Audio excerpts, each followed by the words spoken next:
মৰমৰ বন্ধু বান্ধৱীসকল, আপোনালোকে নিশ্চয় ভাল আছে। ময়ো ভাল, আপোনালোকৰ দোৱা আৰু আশীৰ্বাদত। মই এতিয়া পাহাৰৰ ওপৰতে আছোঁ। পাহাৰৰ ওপৰৰ পৰা পাহাৰৰ তলফালৰ যি দৃশ্য, এই দৃশ্যসমূহ দেখুৱাবলৈ চেষ্টা কৰি আছোঁ। পাহাৰৰ ওপৰত তেওঁলোকে ঝুম খেতি কৰি আছে। তেওঁলোকে ঝুম খেতি কৰাৰ কাৰণে এই খেতিৰ ওপৰতে তেওঁলোকে কি কৰিছে,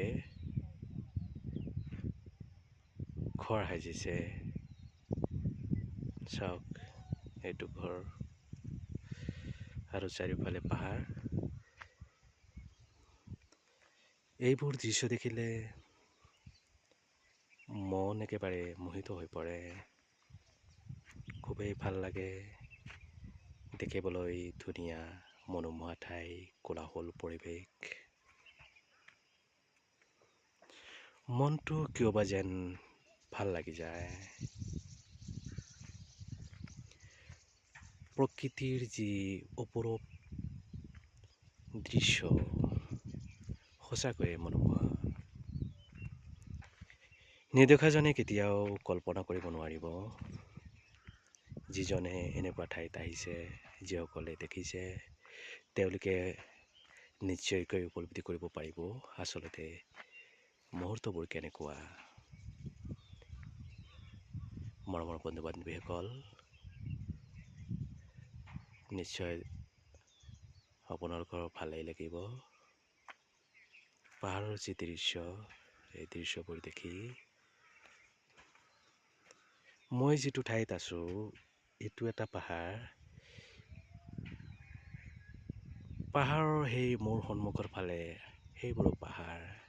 ইয়াতকৈ ওখ সেই পাহাৰটো। তাতে চাওক, বহুত ঘৰ সাজিছে তেওঁলোকে। সৰু সৰু ঘৰ দেখিবলৈ পোৱা গৈ আছে ইয়াৰ পৰা।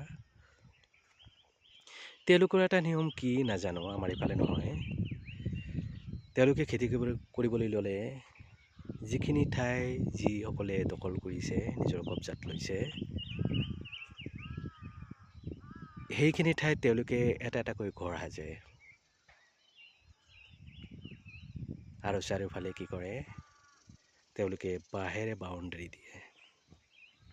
চাওক, এইবোৰ আকৌ ৰাস্তাও দিছে তেওঁলোকে। দুয়োফালে বাঁহ, মাজফালেদি ৰাস্তা। সঁচাই দেখিবলৈ ধুনীয়া। এই ভিডিঅ'টো দেখি যদি আপোনালোকৰ ভাল লাগে, তেনেহ'লে লাইক, কমেণ্ট, শ্বেয়াৰ কৰিবলৈ নেপাহৰিব। ধন্যবাদ।